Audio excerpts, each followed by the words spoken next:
E hoje nós vamos falar um pouco desse trabalho que é realizado aqui no PADEF, no DF. E aqui a gente está bem pertinho de Goiás, porque 5 quilômetros aqui já é Cristalina. 5 quilômetros. Então a relação é bem É próxima. bem próximo. Na realidade, o PADEF, você pode dizer que é uma região muito ampla, que vai envolver esses municípios aqui de Goiás, como Cristalina, Lusiânia, vai ter também a parte Formosa, tem também a parte de Minas Gerais, que também é muito perto daqui.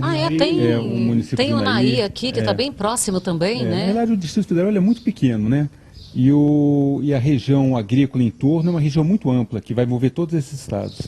Aqui a gente quase vira um Mato Piba, né? Que pega um Exatamente. pedacinho de cada... É o Planalto Central, faz essa função de reunir. E aqui a cooperativa ela tem uma função importante nessa história do desenvolvimento dessa região. Exato. A cooperativa foi fundada em 78, né? Já são 41 anos, é uma cooperativa já consolidada. E ela se consolidou, ela foi feita nesse período, nesse avanço assim que houve para o Cerrado brasileiro. Ela é um marco assim importante assim na colonização, no desenvolvimento rural do Brasil, dentro de um movimento amplo assim que várias coisas concorreram para esse desenvolvimento espetacular que a gente tem na agricultura. A gente pode falar da criação da Embrapa, que aqui próximo nós temos vários centros de pesquisa da Embrapa, nós tivemos várias cooperativas, vários programas de colonização, e a Copadef fez parte desse momento, desse movimento. E, para quem não sabe, por exemplo, uma soja muito famosa, que teve uma grande importância, a FT Cristalina, ela foi desenvolvida aqui ao lado.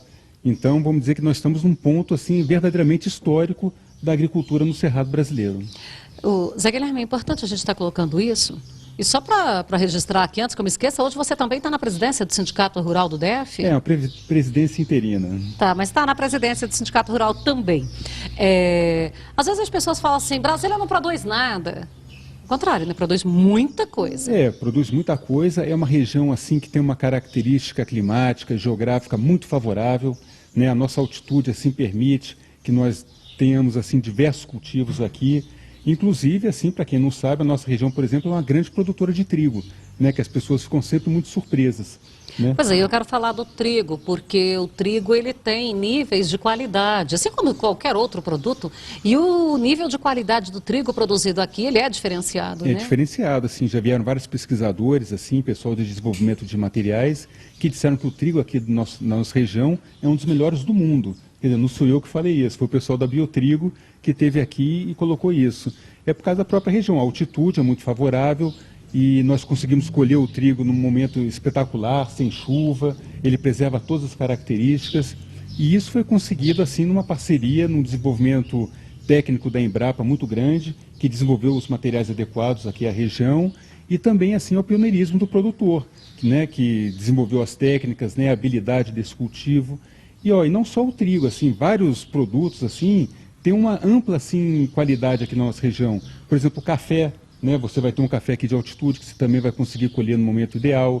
Eu acredito que, por exemplo, citricultura aqui iria muito bem. Nós temos até experiência com uva aqui. E o pessoal está dizendo que a uva daqui vai dar o melhor vinho do Brasil também. Inclusive, eu já convido você. Hoje pela manhã a gente passou fazendo, daqui a pouco eu vou conversar com o Ronaldo Triaca.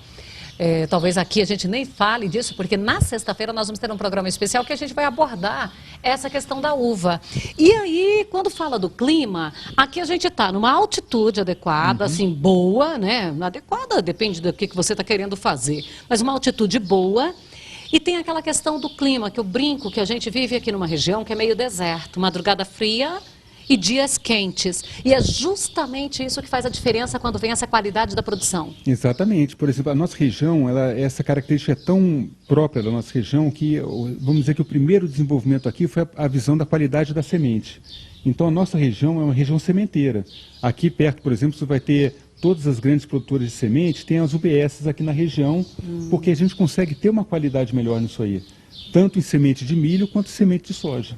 E aí a gente tem uma umidade também numa fase, num período do ano que é muito baixa. Exato. E aí vem aquela colheita que não tem umidade, que não tem chuva, que não tem desenvolvimento de fungos. Exatamente. Aí onde tem essa qualidade diferenciada. Exatamente. Você consegue se programar para você colher no momento ideal.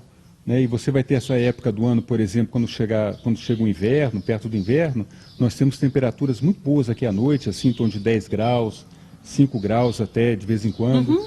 E isso aí é uma coisa que favorece muito.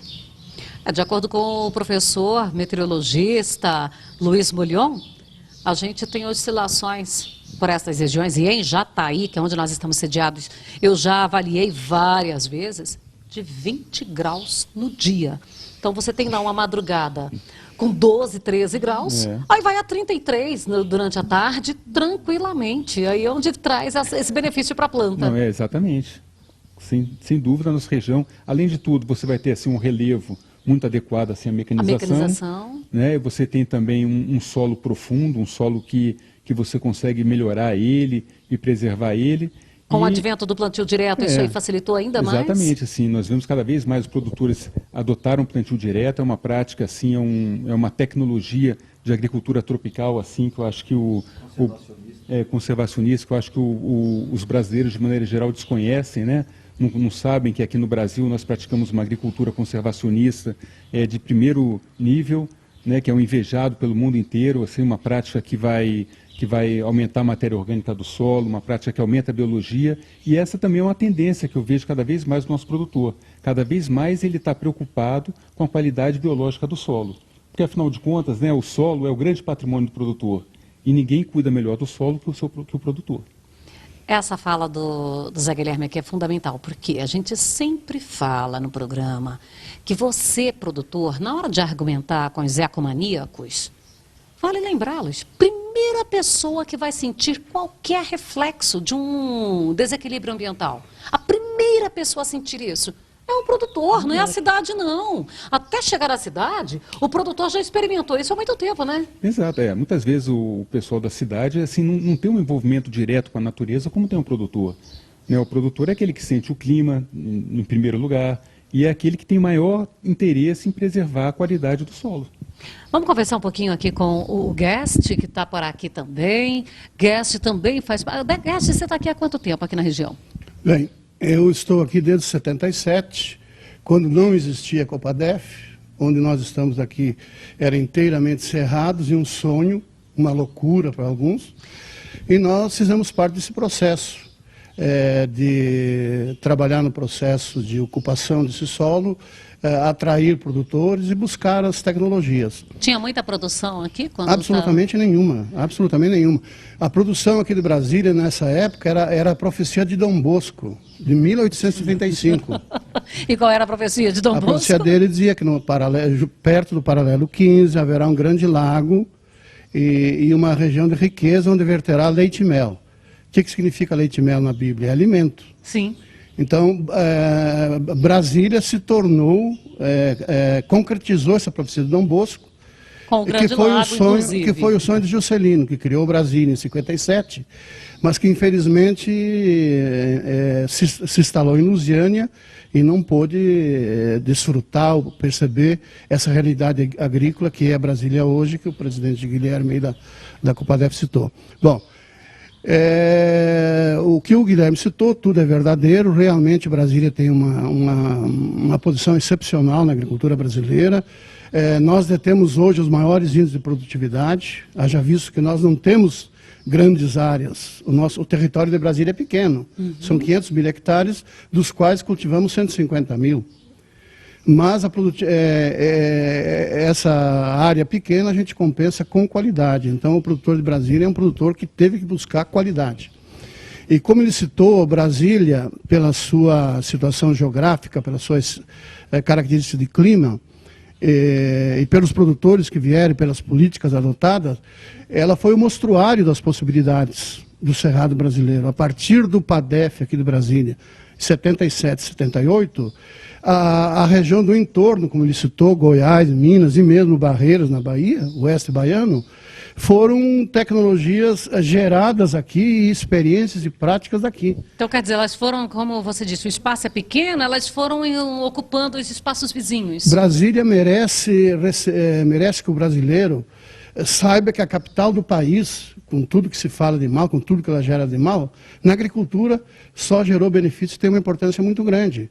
Brasília foi a responsável e a indutora do desenvolvimento dos cerrados brasileiros.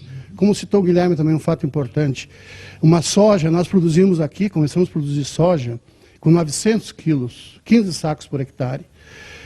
Aí chegou uma cultivar, a cristalina, mais adaptada aqui, daqui da região, desenvolvida pelo Souza Lima, aqui do lado, em Cristalina. A produtividade pulou para 2.500 quilos por hectare. Então eram 900, passaram para 2.500. Para 2.500. E Brasília gerou uma produtora e multiplicadora dessa semente. Essa semente que expandiu todo o cerrado brasileiro, inclusive o Mato Grosso, que hoje é o maior produtor do país. E quando a gente fala do cerrado, eu gosto muito de conversar com ele, que é de uma sabedoria, de um conhecimento, assim, eu fico encantada com cada vez que eu o encontro, que é o querido Alisson Paulinelli. Quando fala dessa questão do produtor ser destruidor ou não, ele fala que o grande conservacionista e recuperador é o produtor, que ele cita como exemplo o cerrado. Antes do produtor chegar, não produzia nada. O produtor chegou, ele fez produzir. Perfeito. Aí veio a vertente Bem de leite e mel. Alisson Paulinelli, na época que iniciou o PADEF aqui, era o ministro da Agricultura. O Alisson Paulinelli foi o que criou o Embrapa, gerou toda essa tecnologia, criou a Embrater na época, que fez com que essa tecnologia fosse expandida. O Alisson Paulinelli, se não for o brasileiro mais importante, é um dos mais importantes. Não só no Brasil, mundialmente. Concordo. Na década de 70, o Brasil importava 60% dos alimentos. Produzia só 40%. E era produzido só lá no sul a tal de agricultura temperada.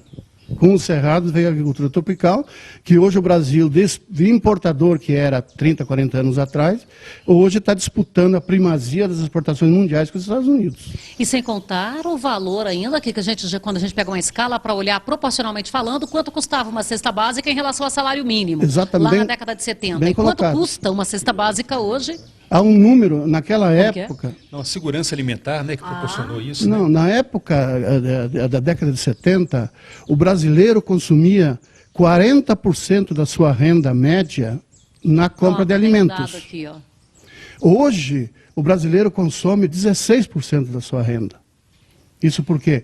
Porque houve um aumento, um ganho de produtividade, o alimento barateou, o alimento se tornou acessível para o brasileiro. E tudo isso se deve a essa política de expansão, né, dos cerrados brasileiros. Foi a contribuição que a agricultura tropical, que começou aqui no Cerrado, proporcionou ao país. Então, é muito bem lembrado, devemos homenagear e nos lembrar sempre de Alisson Paulinelli, que é um dos grandes brasileiros do nosso tempo, ainda vivo e que merece toda a homenagem que se possa fazer a respeito. Bom, eu falo que eu sou suspeita para falar do Paulinelli. Agora deixa eu conversar um pouquinho aqui com o Triaca. Já adiantei, na sexta-feira nós temos um programa que eu gostaria que você acompanhasse para ver, mas vamos aproveitar falando dessa capacidade de diversificação. Você é um produtor diversificado, né, com uma área pequena que consegue fazer o jogo de cintura necessário. Bom, de fato, só reiterando aqui os dois presidentes, né, porque vou incluir um dado aqui, que o Guest foi o primeiro presidente da Copadef, né, e temos o atual agora, Zé Guilherme, né. Mas, de fato, a nossa região, né, do Planalto Central, a gente considera que é uma das regiões mais diversificadas a nível de atividades agropecuárias do mundo, tá? Por tudo isso que foi dito aqui pelo Zé Guilherme, pelo Guest, nós temos aqui a maior concentração, Fabélia, de área irrigada sob pivô central da América Latina. São mais de 250 mil hectares. Aliado a esse clima fantástico que nós temos, todas essas características de solo, clima, relevo, nós temos essa grande diversidade, né, de culturas, né? Temos inúmeras culturas sendo conduzidas aqui com alta tecnologia, né? Não é só soja, milho, trigo, feijão, que são as mais comuns plantadas. Temos inúmeras culturas aqui, né? E, é claro, nós, por exemplo, temos área pequena, a gente tenta diversificar e otimizar ao máximo a propriedade. Então, claro, estamos introduzindo aí mais um desafio introduzindo a viticultura, na verdade, a vitivinicultura, que é uvas viníferas para a produção de vinhos finos aqui na região do Planalto Central, que a gente sabe, já tem tecnologia, graças à IPAMIG, desenvolveu uma tecnologia chamada dupla poda, ou poda invertida, que é possível se produzir justamente nesse período que foi falado aqui pelo Zé Guilherme e pelo Guest, no melhor período possível para se fazer ótimos vinhos, o que vale muito é a amplitude térmica, como você disse que tem lá em Jataí. Aqui nós também temos uma diferença grande da mínima para a máxima, noites frias, dias quentes, muita luz, não temos chuva no período da colheita, que vai aí de abril a agosto, que é o período onde nós estaremos produzindo a uva para fazer vinhos especiais, chamado vinhos de colheita de inverno. Esses vinhos de colheita de inverno, até o Dr. Murilo, que é o pai dessa pesquisa, que desenvolveu essa tecnologia, ele está desenvolvendo tipo um DOC, uma denominação de origem para o sul de Minas, norte de São Paulo, Planalto Central e a Chapada Diamantina na Bahia, que são terroirs semelhantes. E aí esse DOC ele vai funcionar naquele mesmo estilo dos selos regionais ali do queijo canastra, exato, que ele é só da região de Canastra, seria por aí? Exatamente, é mais ou menos por aí. Então são vinhos de colheita de inverno, vinhos especiais de colheita de inverno, essa é a denominação. Porque lá no sul, por exemplo, se produz no verão, né? Rio Grande do Sul, na Serra Gaúcha lá, Vale dos Vinhedos, escolhem a uva para produzir os vinhos em janeiro, fevereiro, né? E às vezes pegam muita chuva, por isso que às vezes tem safra boa, tem safra ruim, calor.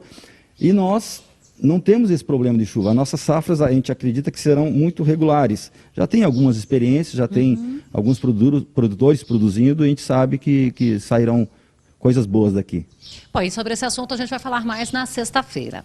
Agora, 12h16, nós vamos para o intervalo comercial e eu volto já, porque vamos conversar um pouquinho sobre a Agrobrasília, porque também é uma feira que com toda essa tecnologia nasceu para apresentar e se transformou numa vitrine e numa das feiras mais importantes do agro no país.